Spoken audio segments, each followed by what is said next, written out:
Okay, so last time we had breakout groups, and we usually have every seventh or eighth session we have breakout rooms.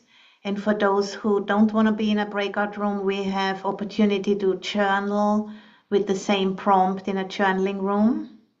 And last time the prompt was, what makes a relationship regenerative and life supporting? That's what we were discussing about and also journaling about.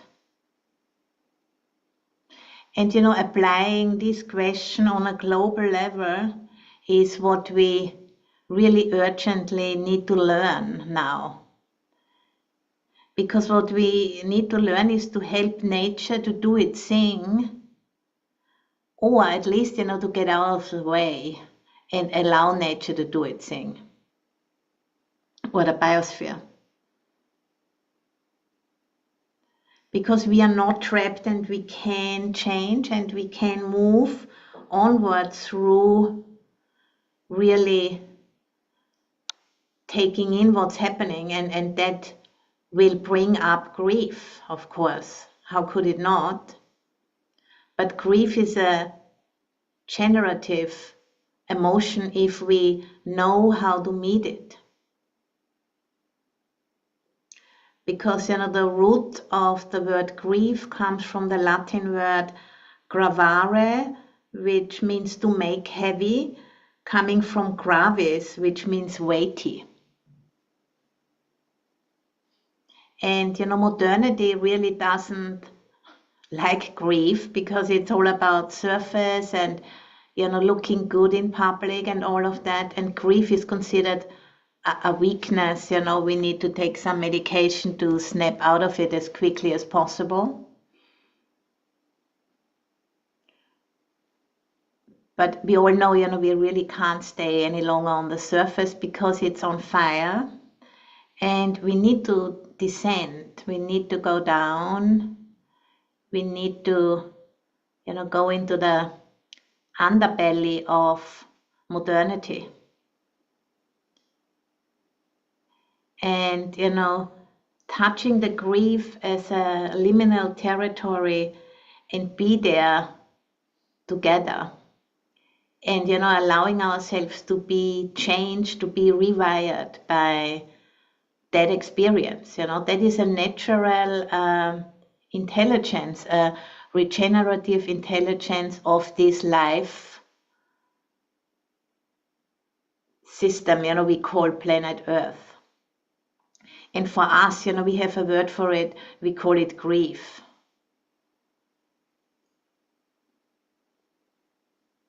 It's simply a way how loss is digested, for a human being. And in our case, it's the loss of the dream of modernity and the realization of the harm that has been caused, by being lost inside that dream because of the immaturity of the species. So it's not like a personal failing, but this is just the way how this process is working. And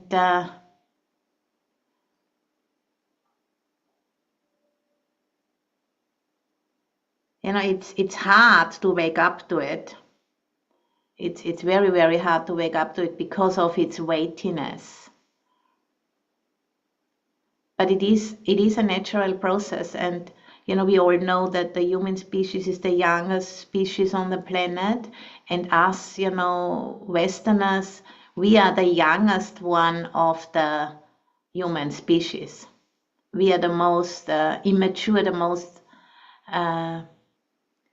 removed from what is truly life supporting, being so completely unaware of the power of the mother, who is supporting us every moment and just taking her for granted, like a little kid.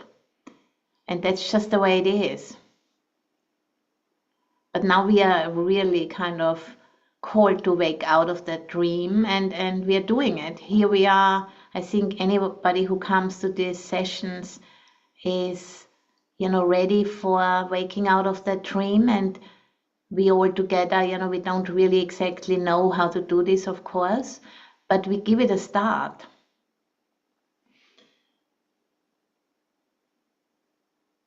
And I really like that saying by Bayo Akomolafe. He says, grief is how loss travels. Grief is how loss travels through the system. And it has the power to infiltrate structures and breaks down established patterns. And it's very, very much part of what we call the earthworm work. And I brought a quote from Paul Hawken from his very recent book, which is called Carbon. And he speaks about the earthworm on page 157, and he says the following. If there is a heroine in the soil, the earthworm wins. It slithers along, eating decaying roots, leaves, manure, nematodes, bacteria, microbes, and fungi 24 hours a day. What emerges out of the digestive system of the planet's greatest alchemist is vermicast, considered the preeminent fertilizer on the planet. Excretions contain minerals, enzymes, microbes, and bioavailable nutrients for plant roots. And agroecologist Nicole Masters writes, vermicast improves seed germination, plant health, and production beyond the wildest dreams of synthetic fertilizers. All much less cost to produce and all much less cost to the environment. And some varieties work on the top surface of the soil and others lower down. And there are some worms who go down 6 feet deep, bringing minerals to the top and organic material to the bottom. So they do incredibly important work. And Charles Darwin first brought earthworms to the world's attention as a keystone species. And despite an onslaught of ridicule, Darwin championed the earthworm, forthrightly stating that no other species had played such an important part in the history of the world as these lowly organized creatures. So that's really very interesting, to hear. Also schooled as a geologist, Darwin keenly observed that species evolved by adapting to their environment rather than being rigidly fixed in form and function, as was put forth by religious dogma at that time. So it's all about adaptation. And grief, can help us to adapt. Adapting to our environment, and that's exactly what we need to remember how to do that, rather than trying to endlessly pushing the envelope without actually knowing where we are going with all of this in the long term. And just pushing the envelope because that's what one does in modernity, to want more, to go deeper, higher, anything, to want more of everything, just as a habit, really. So that the unconscious dream of a life untouched by discomfort has created a lot of discomfort, actually, because it's impossible to be alive with those sensitive bodies, these vulnerable bodies of ours, and not experience discomfort. How could that ever be? So modernity views life's challenges as inconveniences that could potentially be circumvented by more technology and more science. And that's just not really true. And the Buddha's teaching has as a core tenet the Four Noble Truths, which the first one of it is there is suffering. Because you can't really, be alive with the karma and the ignorance, which brought us here, and not experience some kind of suffering. But the suffering can be used for growth.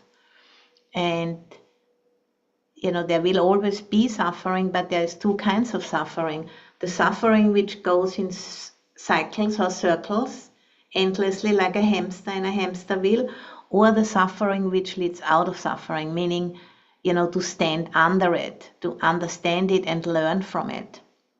And that's, I think, what we are all trying to do here. And part of that is generative grief. The only way that's still left open for our species. Even if, the current governments, not only the US government, but the US government is in leadership, about pretending that nationalism, wars and tariffs can protect us from that. That's like, yeah, you all know what I'm talking about. But there is no way, to keep all of that out. We need to process the historical harm, which has happened, especially in this land, the US. Because if we don't process the historical harm, we will not be able to connect with the land. Because it keeps us removed because of the undigested history.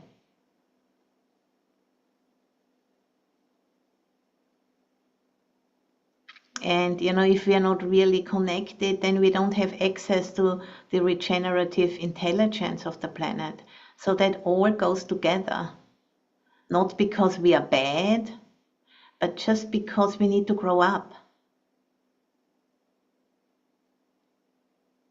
We need to, leave behind our adolescent attitudes and take part in life. Like the messiness of it.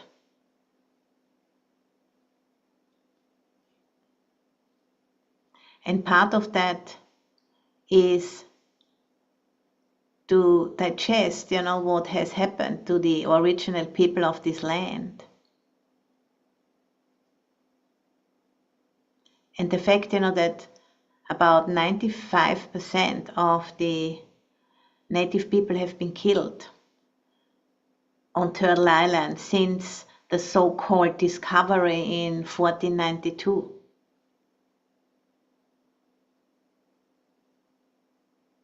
%. That's an estimated 75 to 100 million people.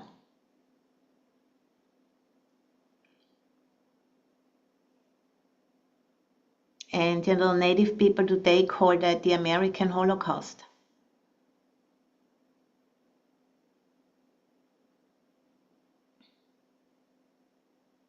And additionally to the 75 to 100 million of people, additionally to that, about 30 to 60 million bison have been killed as well, in order to undermine the livelihood of the people.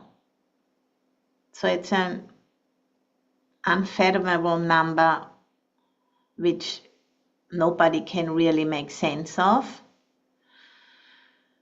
but it happened.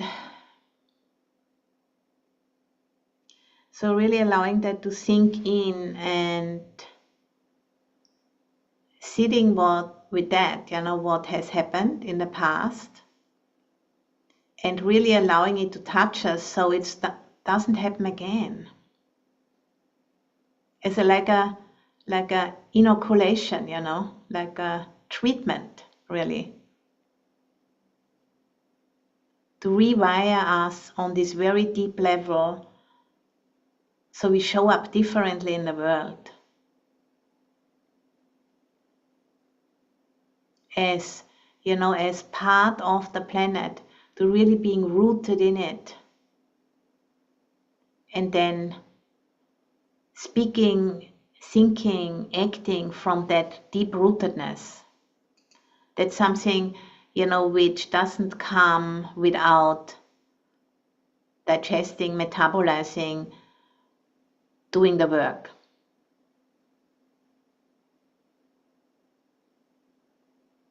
And grief is the technology, the ancient technology, to allow the heaviness to bring us down from that disconnect.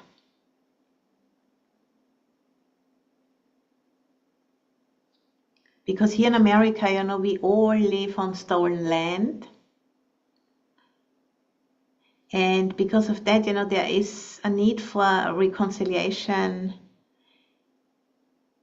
and moving on and making peace with the past and making peace with the land and its original people. And when we look at the numbers, it all is sheerly overwhelming, of course, But there is an intelligence working through all of this we can connect with if we allow the process to just happen in our own land, the body, the land of our own body. We don't need to intellectually figure it out. First, we need to do the rewiring, and then from that rewired existence, we can work on solutions. But if we are doing it from the same kind of a stance which has created the issues, it's not going to happen. That doesn't work. Because these colonial approaches, they are all about repeating the same thing again and again. And the whole science and administration and everything is deeply colonial still. All around the planet. With Western modernity being considered universal truth, whereas all other approaches are considered cultural or whatever. So that's like such a deep, arrogance, which is, appropriate for an adolescent. But if the adolescent meets the right circumstances, they will need to drop it. It's a good thing to not stay in that place for too long.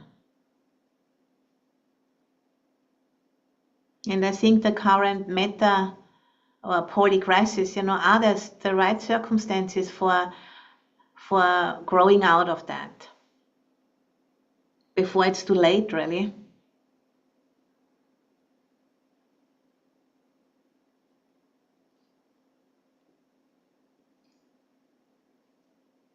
So, and it's really important, to not mix up grief with guilt.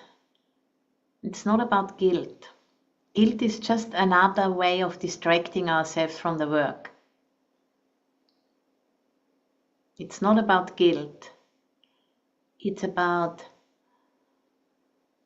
growing up and participating in a different way. And that needs to be happening through being rewired on a very deep level, which can only come from experience and from nothing else. No book can help us with that. No book. Book can be a signpost, but a book is not being able to transmit the information on that level which is needed in order to be changed.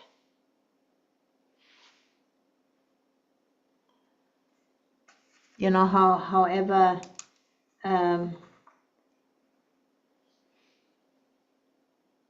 challenging that it's going to be for us, for all of us.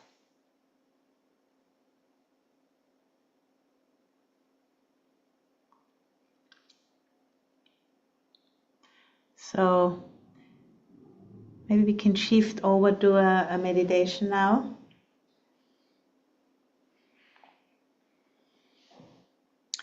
By, really connecting with the body, the weight on the cushion on the chair.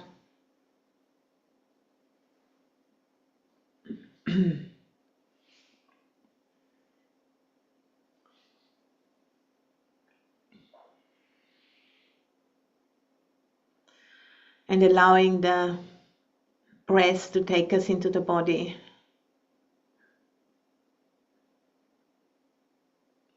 With everything you are feeling, we are feeling right now, in the mind and in the body, the heaviness of this truth that all people here in America, we are all living on stolen land. And we haven't personally been stealing it, but it has been handed down to us.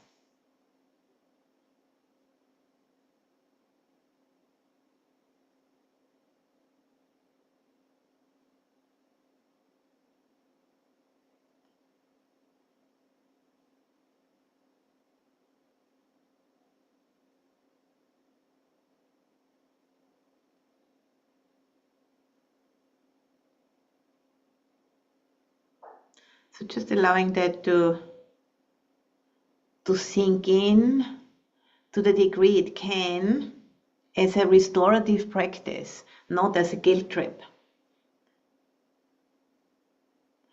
A bitter medicine.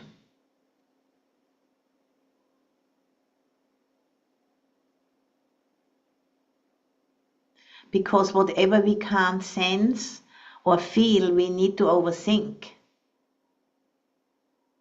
And we don't need to think about it. Just allow it to sink in rather than sinking.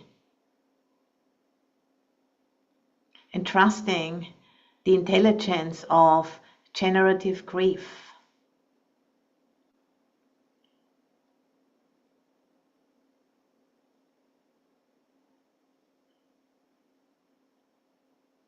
Which modernity has banned, as being something you need to take medication and snap out of in order to stay productive.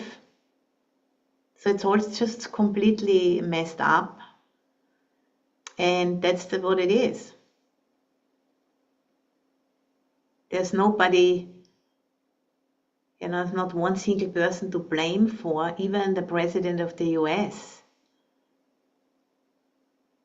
can't be blamed for that. He's just a proponent with a lot of influence at this point.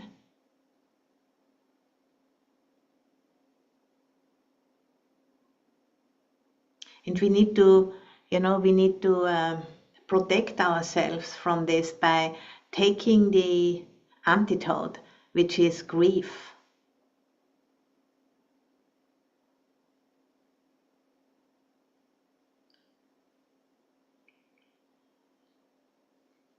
And, before we go any further, I'd like to share with you again the medicine song by Manuri Ushigia and Icaro, they are called. And he's a medicine man from Ecuador. It's a very short video which I'm gonna screen share in. And this kind of singing and music he's making is a medicinal support for transformation.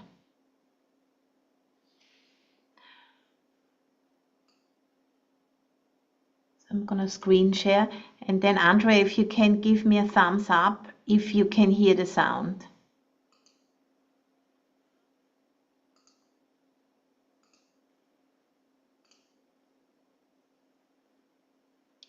Okay, I'm now starting it.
Yêu na các baya trái mít đi si nawang minyokan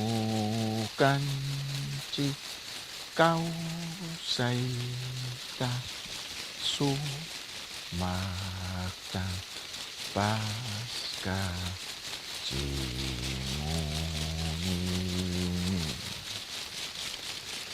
Kabaya trái oan trách ma kia khâu nô môn đôi đi số ma ta cái ma trái ma ô cô môi re đi re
So allowing that to sink in, the gentle touch of that medicine song.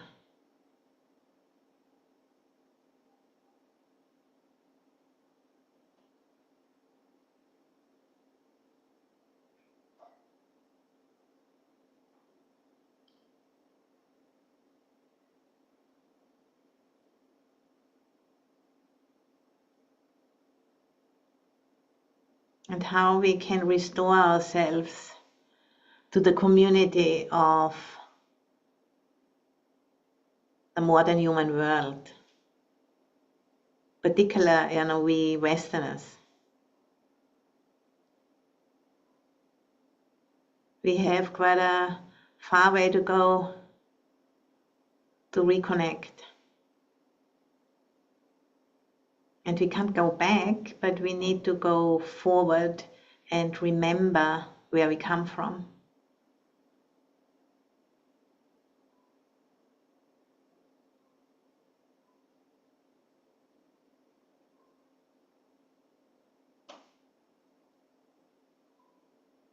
And it can't be done with the intellect. The intellect can be a support.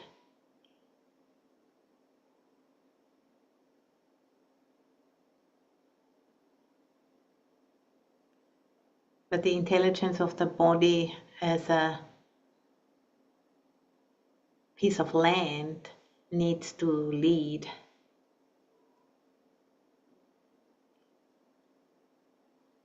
And it's very confusing for most of us.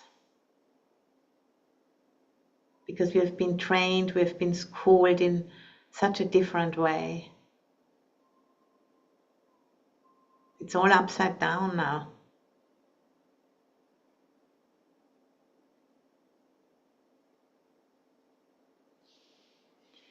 So we need to start at the beginning.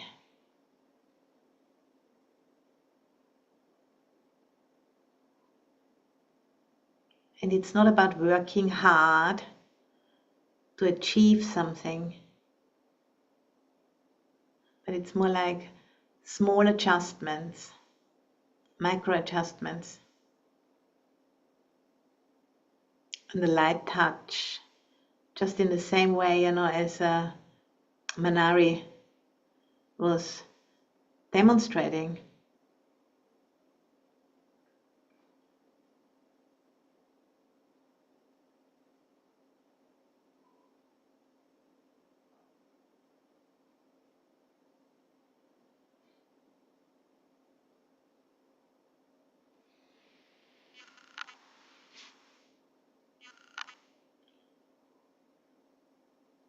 So just noticing that you have arms and legs.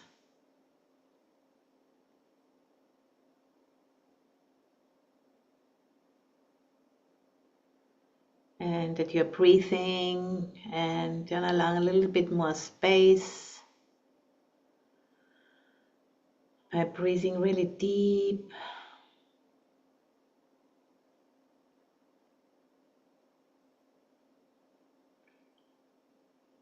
These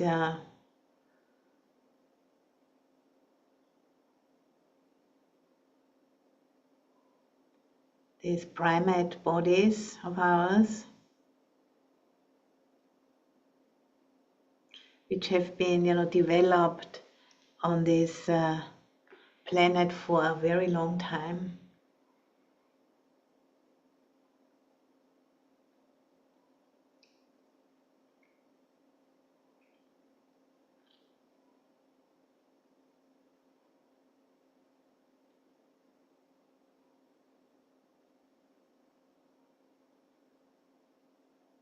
And there's many systems inside the body working for us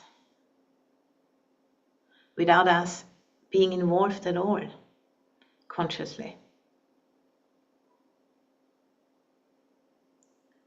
Like many, many systems working in the body of the planet.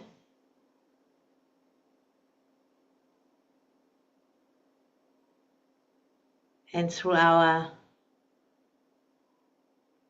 technology, we have been interfering.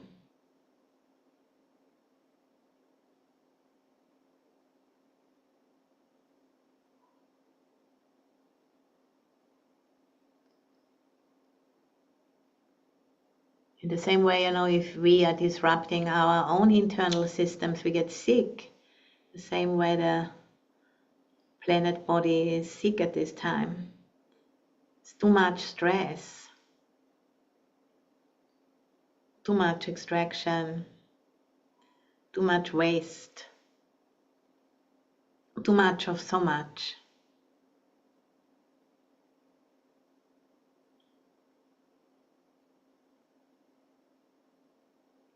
So there's the digestive system in the body. Maybe there's your breakfast still digesting if you are in the US, or your evening meal if you're in Europe.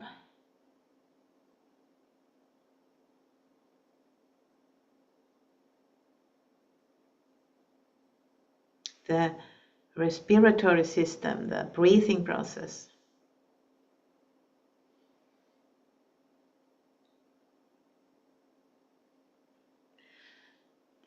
circulatory system, the bloodstream.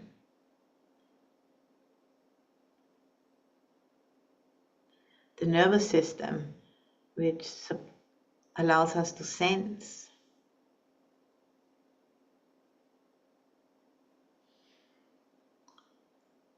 The fluid system, which keeps the body moist. And all of the waters in the body are coming out of the watershed where you are living and go back into it. So the whole watershed is part of your body.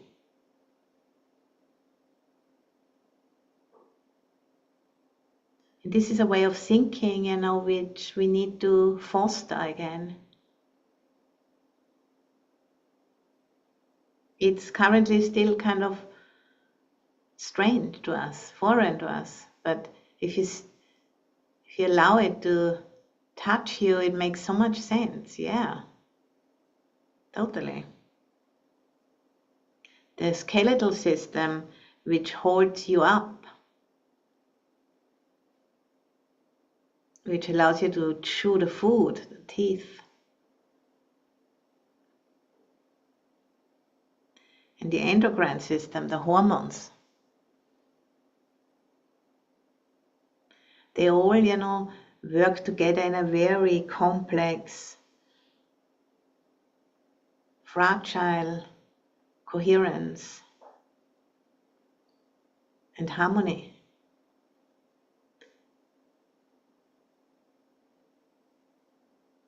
And it's similar with the body of the planet. The water streams are the blood of the planet. The mountains and the rocks are the skeleton.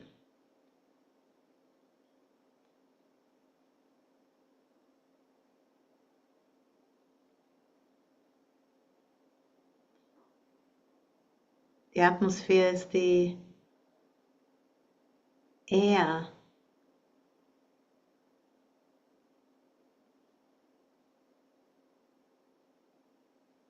These are incredibly vast processes, but they are also fragile. They can be thrown off balance. And we have done that. Our species has done that for the first time.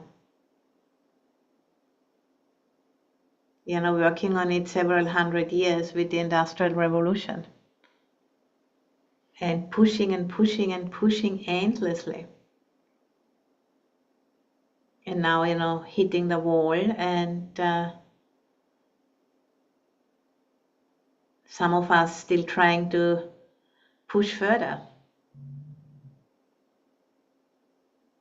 And then if you ask why you're doing this, nobody really knows why. It's just a habit.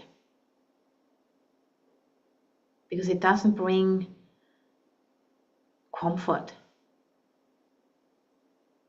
So it makes no more sense.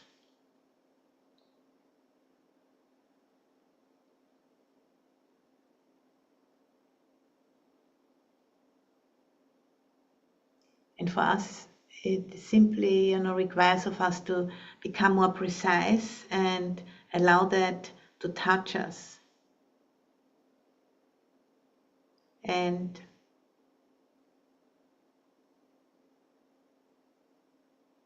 regulate how much can we take. Take a little bit, take a bite or two, and allow them to integrate. If you just eat and not take time to metabolize, that won't work. Need to take times of resting, digesting, being with, and times of actively allowing it to land in us.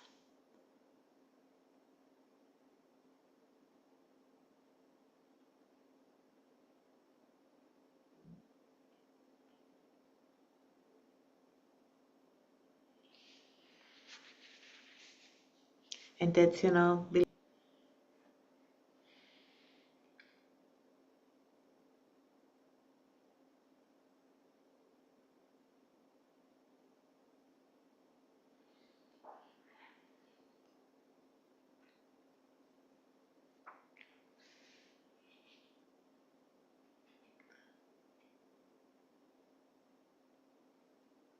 But since, the very beginning of this planet, every ending was the doorway to a new beginning. And, if we look back onto our own lifetimes, every ending was the doorway to a new beginning. This is just the way how life works. So the ending, of a worldview doesn't mean the end of life. It just means the end of life as we know it, as we label it. That's it. It will continue. And, we can become ourselves, we can become doorways for that.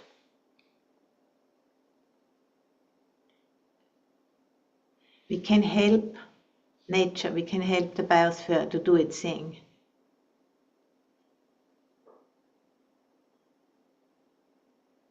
By emptying out the stuff, which is no longer applicable. And sitting with that uncertainty, with that not knowing, and making space for something to come through us. And it's going to be different for everybody, according to our skills, according to our talents, to what we have learned in the past. But by making that space through generative grieving, we can become part of what comes next.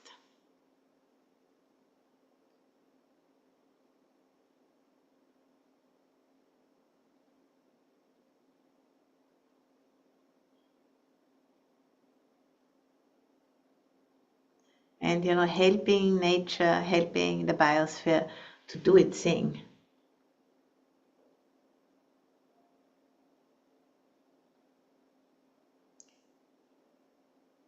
And we can, make a conscious intention. Can make a prayer, whatever works for you. You can make a little installation, a little shrine where you express your willingness. And every morning or evening or whatever works for you, go there and remember.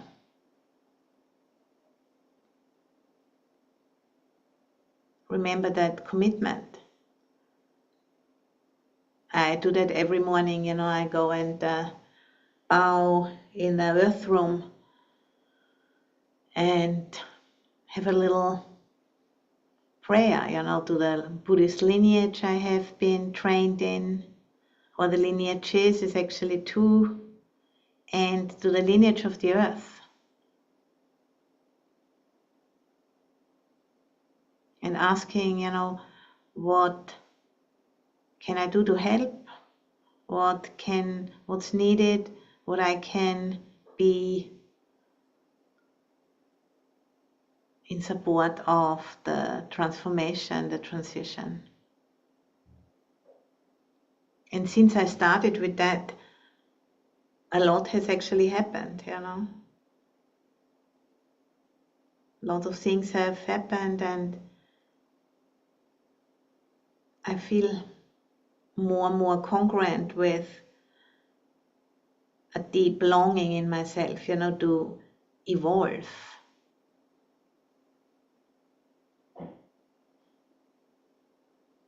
To leave behind that which is no longer working.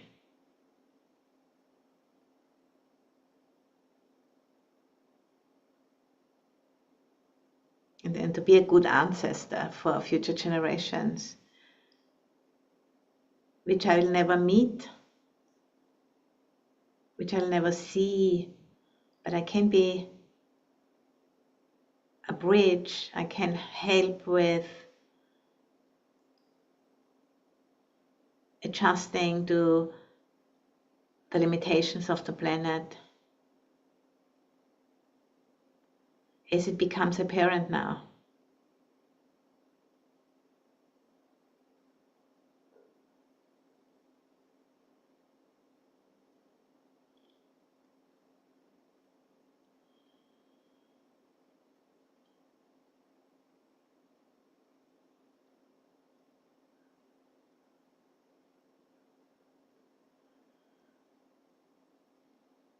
And with the out breath, letting go of stress and contraction. And with the in breath, breathing in the stability, the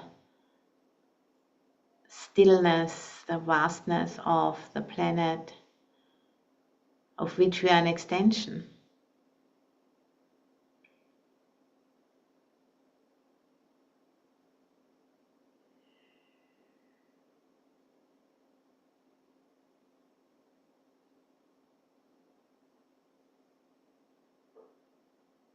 And which is, the planet which is calling us to participate to the degree we can hear it.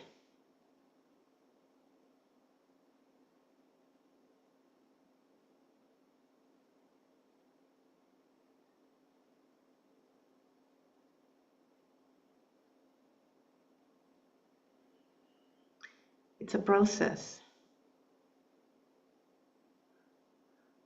It's mysterious.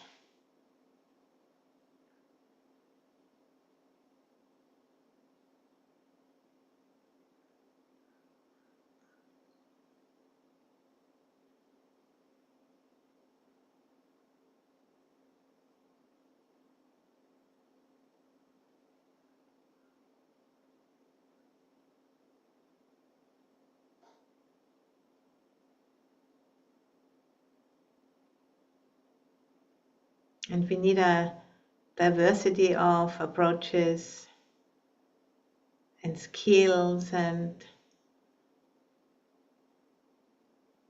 viewpoints.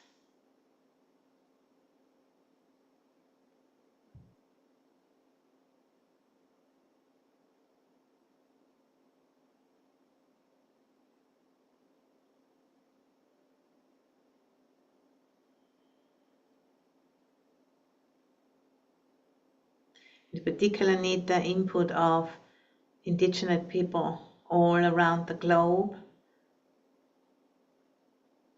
who have protected, 80% of biodiversity, which is still alive, is in indigenous territory all around the planet. Even the territory is really small, it protects 80% of the still alive biodiversity. That says it all. It's a completely different approach to life, which we need to familiarize ourselves with. Because diversity is a protection, not a curse.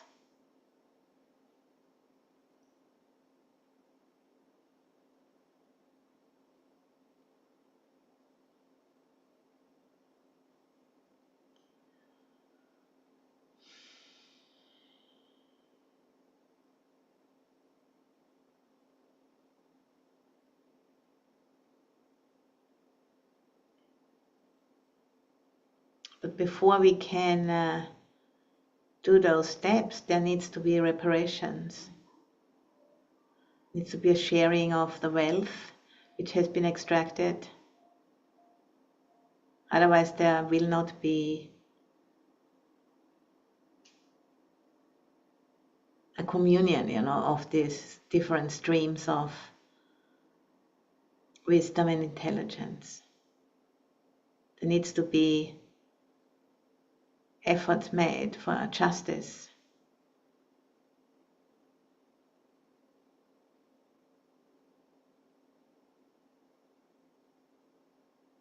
And that's going to be a messy process for sure. But we can, either engage in a messy process which leads to death, or in a messy process which leads to continued life. That's the two options we have got to choose from.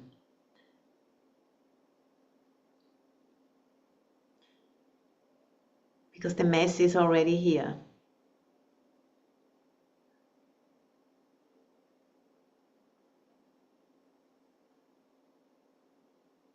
And there's no way to put it under the carpet anymore. It's too much, too big, too obvious.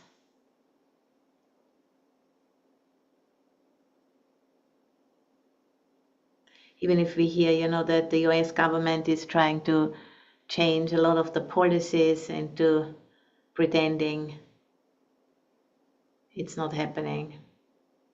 But I don't think they believe it themselves even.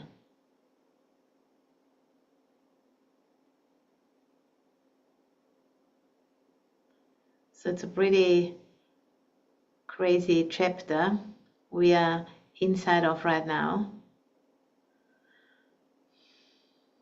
And we are really lucky to have a teaching to look after our minds and hearts.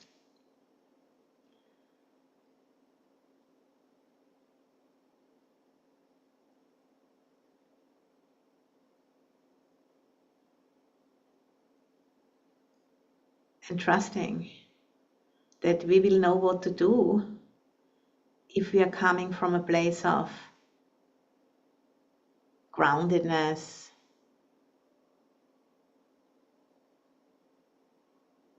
and reverence for the earth and her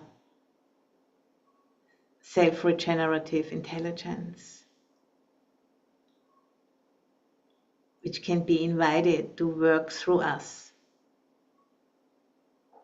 by making space for it.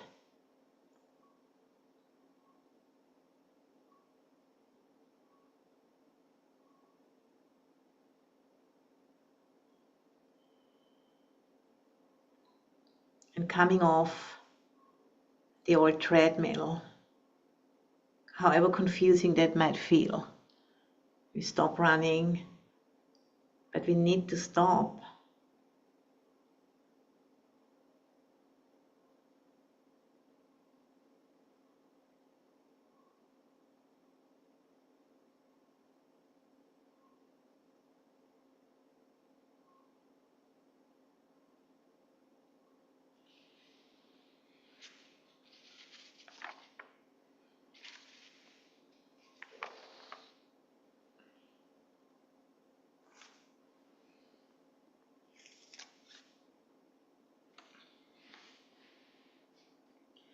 I'm going to sit a few minutes and then I'm going to ring the bell.